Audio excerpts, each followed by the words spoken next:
So we're hearing there from Rahul, our correspondent in West Jerusalem, regarding the speech that's set to begin by Donald Trump. Rahul saying this is seen as a symbolic endorsement by the Israeli government of Donald Trump's ceasefire plan. But that's a ceasefire plan is all it is right now, isn't it? The many challenges that remain to lasting peace in Gaza do remain unanswered. That's right. I think it's probably best characterized as a pause right now because we still don't know if the ceasefire is actually going to hold once Israel gets all of its hostages and everything it's demanded back later today. So I think, I think many of us have to be very, very cautious in terms of really branding this, what it seems to be sort of sold as, which is a ceasefire deal. I think it's anything but. There have been no guarantees that we will see Israel act in good faith throughout the duration of what now needs to be ironed out in both the immediate term, not just when it comes to hostage handover, but also when we're talking about issues like aid delivery, withdrawal, as well as longer term issues that still need to be smoothed out, which include the future of governance in Gaza, as well as what ultimately lies in terms of the future for Hamas and issues like disarmament and decommissioning. And what about the question of accountability for Israel over its actions in Gaza over the last 2 years? Our correspondent mentioned that it was also a question of whether that would be raised by Trump in his speech or at all on this visit. What do you think the likelihood of that is? It's highly unlikely. There was no indication of that in this 20-point plan, even just, I think many have already said it's not really much of a plan, but more of a contour, or more the contours of a more substantive plan. But even then, there's been no indicators of accountability from the Israeli side. And worse yet, we've seen statements coming from Jared Kushner, who was in Israel, his speech about the way that the IDF have behaved with good values. I think that's pretty indicative of what we can expect from the US. There's been no mention in previous months nor in the last 2 years of any wrongdoing of Israel or Israeli actions from the US. So I think, I think we would be really holding our breath out if we're expecting any serious accountability to come from the US, especially. That's proven time and time again that it is not a neutral arbiter in this conflict.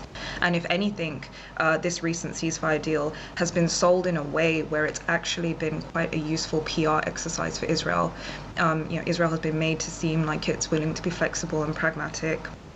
It's willing to negotiate, and if anything, I think this has been precisely the attempt to help Israel avoid any kind of accountability for the actions that it needs to answer for. And how then do you expect this peace summit, as it's been called, taking place in Sharm el-Sheikh in Egypt later today? What do you expect the outcomes of that to be? I mean, ostensibly it's meant to be a gathering of all of these leaders to talk about the future peace for Gaza, but given there's not likely going to be accountability for Israel for its actions in Gaza, and there is just such a deep rift between what Israel sees as the future of Gaza and what Hamas and Palestinians feel is the right future for Gaza. Is there any way that you can see a good outcome for Palestinians from today's peace summit?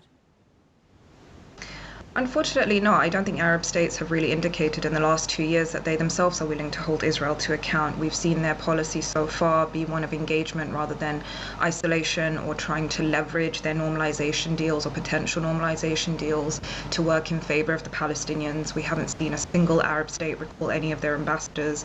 We haven't seen a single Arab state try and leverage their peace agreements with Israel. If anything, you've seen the continuation of security, economic and diplomatic ties remain. I think this summit that we're about to see is more, it's very much, again, a PR exercise for all of those involved. But this really has nothing to do with holding Israel to account or trying to push for anything tangible, positively tangible, for Palestinians. If anything, regional states have also been quite adamant on seeing the disarmament of Hamas. In terms of many of the day after proposals. Again, a lot of that has been done at the exclusion of Palestinians rather than in collaboration with Palestinians. What input do you think the Palestinian Authority, the President Mahmoud Abbas, will have in that peace summit today, and will he be listened to? I think President Abbas has very much that there is huge regional fatigue and domestic fatigue with President Abbas. I mean, he's very much run his course. I think he himself is aware of that, which is why we've seen these sort of like piecemeal sort of measures coming from Abbas to try and deflect regional pressure on reforms that he's absolutely adamant on not pursuing, lest it take any sort of power away from him. So it's very unlikely that anything he does actually say will be anything that actually holds any substantive sway. If anything, I think what we've seen from the PA is that it's more of a reactive force rather than a preemptive force. It has absolutely failed to capitalize on the kind of grassroots momentum that we've seen globally. It has failed to try and carve itself a relevant position at the negotiating table. It has failed to preemptively come up with initiatives that could potentially deflect a lot of what is now being imposed on Palestinians, a lot of the kind of capitulative conditions that are being imposed on Palestinians, even through this plan. So I think, again, President Abbas's presence here is going to be more a symbolic gesture of simply having a Palestinian representative in the room, but that's about it in terms of influence. Tahani, we're seeing live pictures of the Knesset crammed ahead of Donald Trump's speech. What are you expecting from that speech, and will there be anything that puts pressure on Netanyahu? We have seen the US President exert some pressure on the Israeli Prime Minister, but in terms of what's required to ensure that this peace plan continues, do you think we'll see that today from the US President? I think it's very unlikely. Again, there's been no indications coming from his administration nor Trump himself that there is going to be any substantive pressure or accountability being put on Israel, especially potentially after today, once Israel gets all of its hostages back. So I think very much what we will end up seeing is similar to what we've seen in the past, similar to what we saw just yesterday, where it's going to be reaffirmations of Israeli goodwill and very much a kind of both-sidism here, if that. But very unlikely that we're going to see any serious pressure, even rhetorical, coming from President Trump about how Israel needs to continue this pursuit of a permanent cessation of hostilities. Nor are we likely to hear any mention of Palestinian prisoners, nor the state of disorder that Israeli proxies now are instigating on the ground. Okay, we are now looking at live pictures from Ramallah in the occupied West Bank of families welcoming what we believe these are Palestinian prisoners who have been transported across from Israel. These are scenes, huge crowds. You can see soldiers there armed, trying to keep things under control there, as this is just a huge moment for Palestinian families. Some of them may not have seen these family members for many years.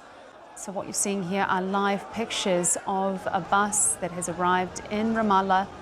This is part of the ceasefire deal, of course, the one busload of the Palestinian prisoners arriving. Now, Tahani, I just want to ask you, as we look at these live pictures of Palestinian prisoners arriving to much emotional scenes in the crowds here, but it's a very different situation, isn't it, for the Palestinian prisoners, some of whom will be deported, many of whom will no longer have family members alive, to that of the Israeli hostages who have been safely transported back to Israel. How does that bode, I guess, for the durability of this supposed 20-point plan to peace that Trump has put forward?